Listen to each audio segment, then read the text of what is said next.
Thank you, and I'll recognize myself for 5 minutes. Mr. Brandon, you have been the acting director for a year and 11 months now, correct? Yes, sir.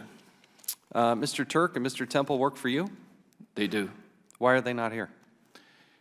When we received the request, the invitation to testify, Mr. Chairman, I met with my team, consulted with DOJ, and wanted to quickly respond by having someone here from ATF, and that person would be me. But the invitation was to yourself, Mr. Turk, and Mr. Temple, and you unilaterally decided that Mr. Turk and Mr. Temple would not be here? No, I did not. Who decided that Mr. Turk and Mr. Temple were not going to be here? Well, the decision is theirs voluntarily. To let you know, Mr. Chairman, I didn't order them not to be here, and no one that I know of from the department ordered them not to be here. So they personally chose not to be here? That's their free decision, but also I agreed with it. I'm not going to duck anything here. So they just decided that coming before Congress was an optional activity and that they were not going to do it. I think I understand. You understand that I have, do you know what a subpoena is, Mr. Brandon? Yes, I do. What does a subpoena require you to do? To appear before the court or the legislative body in this case. See this subpoena right here? I don't have to ask a judge. I don't need to get a vote here. We are now hereby subpoenaing here's one for Mr. Turk. He's to testify before this committee in a deposition on March 21st. Is there any reason he cannot attend at that time? I don't believe so. He will be served this subpoena. Mr. Temple, he's going to present himself for a deposition, which is a much more difficult thing than appearing before Congress. These things go on for hours under oath. Any reason he can't be here on March 22nd at 10 a.m.? Not that I'm aware of. Okay. And you're the director, you're the acting director, so you can help make sure that his schedule is free to be here at that time? I will make sure of that. I just issued a subpoena for Mr. Temple as well. He will present himself before this committee. These are not optional exercises. Now, Mr. Kraft was given a little bit shorter notice. We're going to have that discussion with the Department of Justice. He was the minority witness that was requested by Mr. Cummings to be here.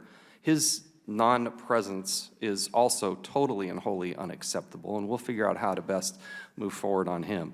These are not optional exercises. You're wasting this committee's time by allowing Mr. Turk and Mr. Temple to think anything other than when they're invited to come to Congress, they will come to Congress. And when I send you a notice on Thursday of last week for you to contact your department, your agency, your people, for them to contact our office last night in the 5 o'clock hour is totally and wholly unacceptable.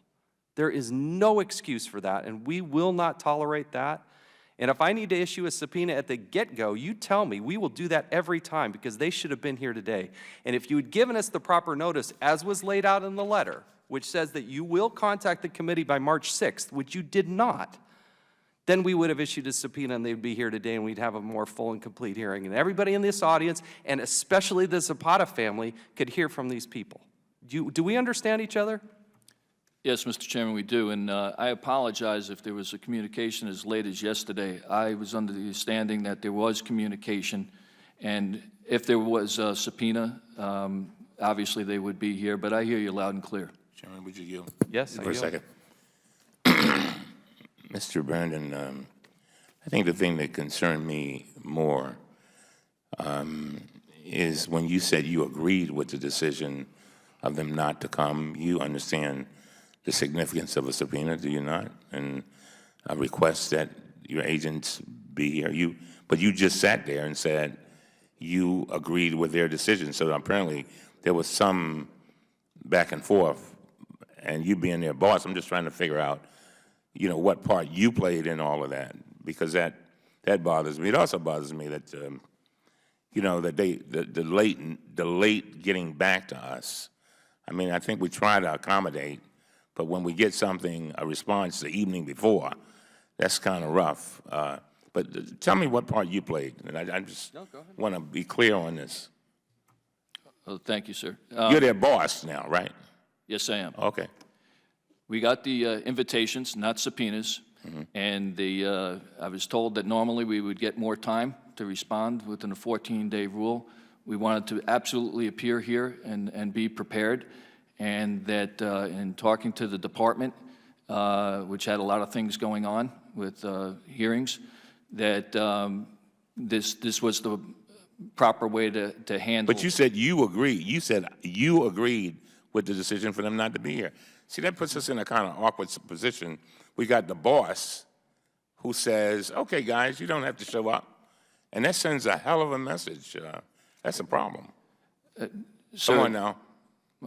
just, it was meant to be not anything disrespectful to this committee, and trying to say, okay, who is going to represent the agency. Thank you, Mr. Chairman. Jaime Zapata was killed about 6 years ago. There's been an investigation nearly 5 years. When did you get the report from the Department of Justice, the Inspector General? How long ago did you get the initial draft of the report? The members of my team received the report, and it was the back and forth with edits, and I received it, I believe, approximately a month ago to read it. Mr. Horwitz, do you have a more specific time? I can get you a more specific time, but it would probably be about a month to 6 weeks ago if I can check and just get a more refined. So your excuse that you needed more time, that it just ain't flying, okay? When you had to know that we were deeply interested in this. And if you get the report 4 to 6 weeks ago, you're going back and forth with edits. My understanding is that members of the ATF actually got a draft in December. Mr. Horwitz? That's correct, Mr. Chairman. It was So you December. get it in December, and now your complaint is you didn't have enough time to prepare for this hearing. And that's why, in part, we invited Mr. Temple here, because my concern is 6 years after we had an American killed, an agent killed, that you all haven't got the lesson. So don't tell me that you need more time, because if you can't communicate to Congress that you get it and that you're implementing the changes, my guess is all those men and women, the thousands of people out in the field, they haven't gotten the message either. And that's the concern. That's the concern. You all try to dress it up so that you come to Congress and put the best looking picture it can. We want the raw truth of what's happening, what those men and women are having to deal with on the front lines. So the idea that you needed more time and we didn't get the customary 2 weeks is a load of crap. And you know it because you've had this since December. And that's my frustration. I could go on, but my time has expired. Well, now